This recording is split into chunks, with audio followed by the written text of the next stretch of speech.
Guys, sudah tengok wayang Eternals? Ada yang pening-pening lelat ya? Anda tidak paham? Nggak apa-apa, jom kita diskusi dan pahaminya. Sebelum itu ingat ya, cerita ini fiction superhero semata-mata ya.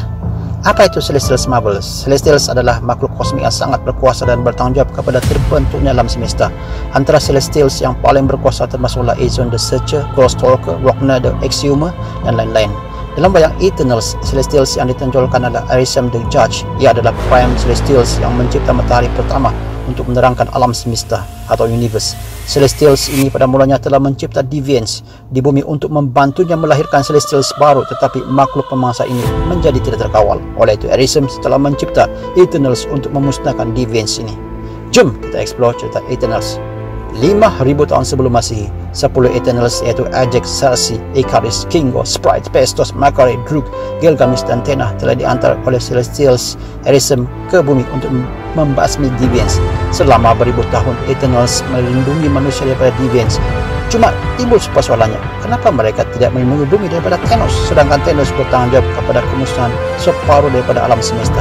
Jawabannya, The Eternals secara khusus menyatakan bahwa mereka tidak akan terlibat apa-apa hal berkaitan bumi termasuklah Thanos, karena misi suci mereka adalah spesifik berkaitan Deviants. Selain itu ada lagi pertanyaan, siapa yang lebih kuat, Eternals atau Avengers? Soal ini agak subjektif, cuma ramai menyatakan Eternals lebih kuat daripada Avengers. Contohnya kuasa Druk, yaitu salah satu daripada Eternals yang boleh mengawal dan mengambil alih minda setiap makhluk hidup di planet bumi. Pastinya banyak superhero Avengers yang terdiri daripada jin manusia dikuasai kalau bertemu dengan ahli Eternals ini.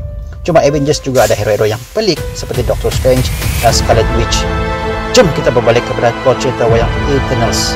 Setelah mereka berjaya membunuh Deviants yang terakhir, mereka telah berpisah kerana berbelah pendapat.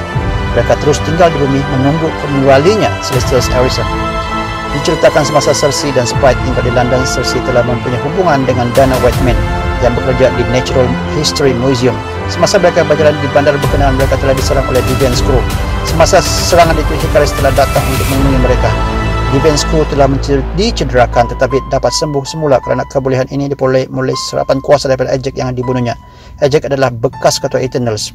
Cersei dipilih secara anumerta oleh Ajax sebagai penggantinya, memberikan dia keupayaan untuk berkomunikasi dengan Arishem yang mendedahkan bahawa misi Eternals bukanlah untuk melawan Deviants tetapi untuk menyediakan bumi untuk emergence atau kemunculan. Arishem menerangkan bahawa selama berjuta-juta tahun Celestials telah menanam benih mereka di planet bumi untuk Celestials baru dilahirkan. Bumi telah mencapai populasi yang diperlukan untuk kelahiran Celestials Tiamat yang akan mengakibatkan kemusnahan bumi dan seterusnya mewujudkan planet dan peradaban baru. Semasa Eternals hidup bersama manusia, mereka telah belajar mengasihi manusia. Oleh itu Eternals berkumpul semula dan memutuskan untuk menghalang emergence. Mereka berkumpul semula dengan Kingo, Tenah, Gilgamesh sebelum menuju ke kediaman Druk di hutan hujan Amazon, di mana mereka diserang oleh Crow dan Deviants.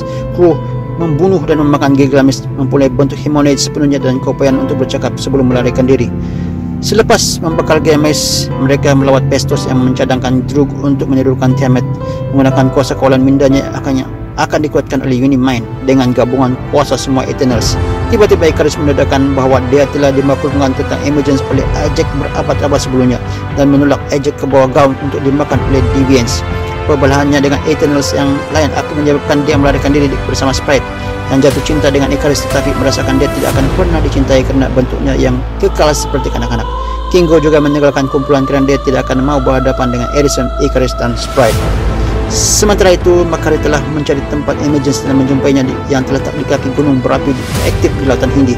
Eternals telah bertempur dengan Ikaris dan Sprite sebelum diserang oleh Crow yang dibunuh oleh Tenah. Druk mengalahkan Sprite selepas dia cuma membunuh Cersei dan Eternals yang tinggal bekerjasama untuk menundukkan Ikaris, manakala Pestos mengaktifkan Unimind. Ikaris melepaskan diri pada sekatan Pestos dan mendekati Cersei untuk membunuhnya, tetapi mendapati dirinya tidak mampu kerana cintanya kepada Cersei. Cersei menggunakan kebolehan transmutasi jirimnya untuk menukarkan Tiamat kepada Marmar. Dengan rasa bersalah, Ikaris terbang ke matahari. Cersei kemudian menggunakan baki tenaga daripada Unimind untuk menukarkan Sprite menjadi manusia, menamatkan keabadian beliau. Tenah, Druk, Makari melepas dengan kapal angkasa mereka Domo untuk mencari Eternals yang lain, manakala Cersei, Pestos, Kingo dan Sprite kekal di bumi. Ben menyatakan cintanya kepada Cersei dan akan mendedahkan rahasia tentang sekira keluarganya, tapi tiba-tiba Cersei bersama-sama dengan Pestos dan Kingo diseret ke angkasa oleh Arishem. Arishem menyatakan bahwa dia tidak berpuas hati dengan pengkhianatan mereka, tetapi memilih untuk menyelamatkan manusia. Jika memori Eternals menunjukkan bahwa manusia layak untuk hidup, dia bersumpah untuk kembali untuk penghakiman ini.